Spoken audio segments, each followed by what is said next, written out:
Unaware his janitor wife belonged to a secret billionaire dynasty, Michael Hale threw Lena out of their home to move his pregnant mistress in. But the moment her body hit the cold pavement, something inside her rose that he had never seen. Something that didn't belong to any poor janitor he thought she was. The neighbors watched from behind curtains as Lena, the quiet woman who scrubbed floors to keep their fragile marriage alive, stood trembling at the gate. But her trembling wasn't fear.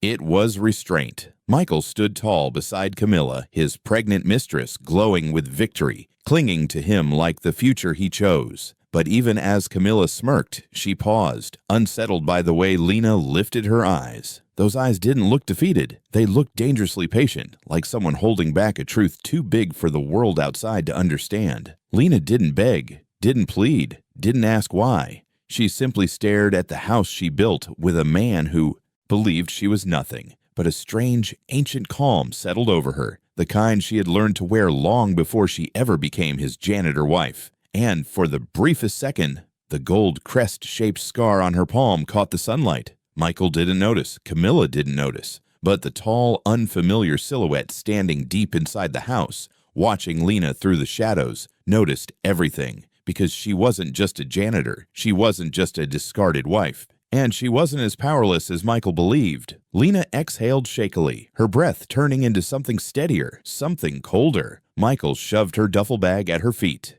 "Get off my property, Lena," he snapped, "before I call the police." She bent slowly, lifting the bag with a grace that didn't match her uniform. A memory flickered. Grand halls, marble floors, a man in a suit bowing to her as a child, her mother's voice hovering like mist. "Never reveal who you are until the world forces you." Camilla snorted. "Good riddance." Lena didn't react, not to the words, not to the betrayal, not even to the way Michael slipped his arm around Camilla's waist, pretending he wasn't trembling from guilt. Just as she stepped onto the street, a black sedan rolled to a stop beside her. Its tinted window lowered an inch, just enough for a pair of eyes to meet hers. She froze. Not again.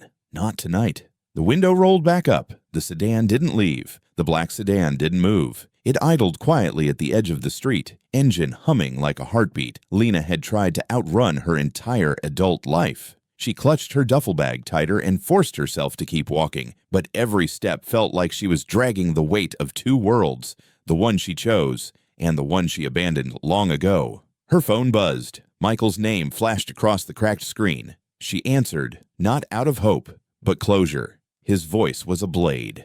"Don't come back here. Camilla's resting. You stress her." Lena swallowed the ache pressing against her ribs. "I wasn't planning to."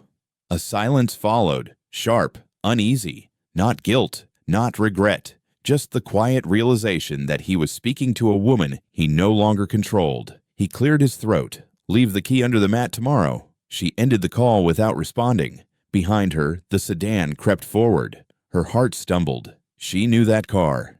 Knew what kind of men rode in vehicles that looked unmarked but weren't. Men who answered to a board. Men who had sworn allegiance to a dynasty she was born into but never wanted. She rounded the corner and ducked into a narrow alley behind an old laundromat, breathing hard. A memory hit her. Her mother's final warning. "Once they find you, there is no going back, Lena. Your freedom ends the moment they call you home." Freedom. Had she ever really had any?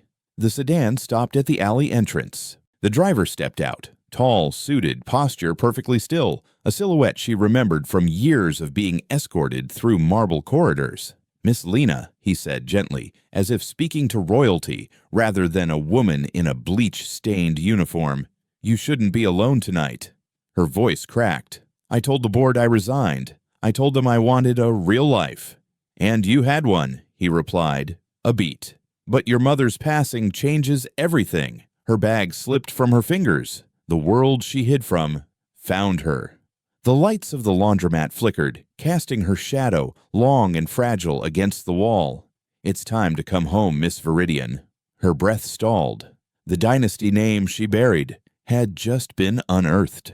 Music thumped through the house Lena once cleaned with her bare hands, every beat shaking the ceiling lights she had tightened when they flickered. Now those same lights illuminated something grotesque. Michael, parading around like a man who had upgraded his life. Camilla lounged on the couch, feet propped on the coffee table Lena bought, rubbing her belly with smug entitlement. "Finally," she purred. "Peace." Michael lifted his beer. "Lena was holding me back. She had nothing to offer."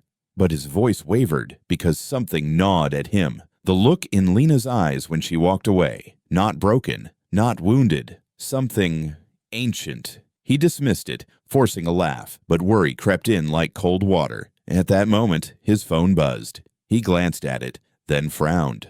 Bank alert. Account under review. Access temporarily restricted. He blinked. That made no sense. He had been siphoning money from discretionary funds at work for months, carefully, quietly, but the system should never have noticed, unless someone had been watching. Camilla peered over. "What's wrong?" Michael shoved the phone in his pocket. "Nothing, just work." But his heart thudded against his ribs as he remembered something Lena once said on their third date, back when he thought she was just shy, not hiding an entire world. "Numbers speak louder than people," she had murmured softly, tracing a pattern on her palm. He didn't understand the sentence then. He mocked it, even. Now it haunted him.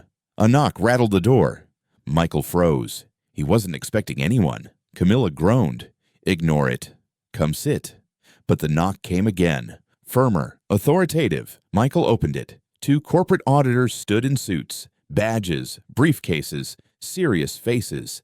Everything inside him dropped. "Mr. Hale," one said calmly, "we need to discuss discrepancies in your department's financial records." Michael's throat sealed shut. Camilla's eyes widened. "Michael, what did you do?" But the auditor continued, sliding a folder into his shaking hands. "Your wife filed a preliminary report months ago." Michael's stomach twisted. "Lena, she's a janitor." The auditor raised an eyebrow, a slow, unsettling smile. "Is she?" The world tilted, because suddenly, Michael wasn't sure of anything at all. The helicopter blades thumped like a heartbeat Lena hadn't heard since childhood, the rhythm of a life she once vowed never to return to. The city lights blurred beneath her as she stared at her reflection in the window, the janitor uniform, the tired eyes, the woman who scrubbed floors to feel human because being an heir felt like a cage. But tonight, the cage had opened, and she was being pulled back inside. The suited man beside her spoke softly, careful not to break her fragile silence. "Your mother's will was activated 2 hours ago. The board has convened." Lena closed her eyes. Her mother's face flickered through her mind, stern but warm, powerful but gentle. A dynasty matriarch who raised her daughter in two worlds, one of unimaginable wealth and one of humility.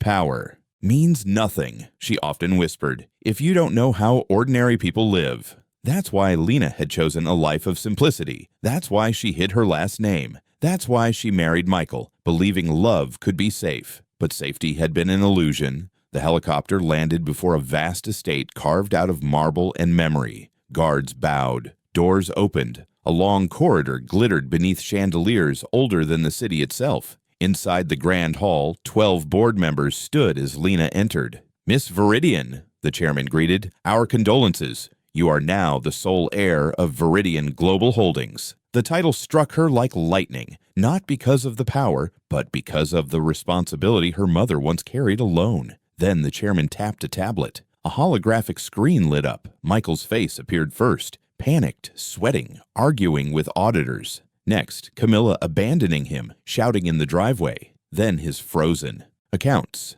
his terminated employment, his eviction notice. "What shall we do with Michael Hale?" another board member asked. Lena's lips trembled, not with anger, but with an exhaustion so deep it hollowed her ribs. She remembered the night Michael proposed, when she thought love could overwrite lineage. She remembered the look he gave her earlier today, like she was disposable. Her voice was soft, but final. Follow dynasty protocol. Within minutes, Michael's world, the world he chose over her, collapsed completely. As Lena stepped onto the balcony of her inheritance, wind lifting her hair, the suited man approached with a sealed envelope. "Your mother's final message." Lena opened it with shaking hands. "You hid from your destiny for love, but real love never throws you out." Her breath broke, but before the tear could fall, a guard rushed forward. "Miss Viridian, the shadow who watched you from your house earlier has been identified." Lena's heart stopped.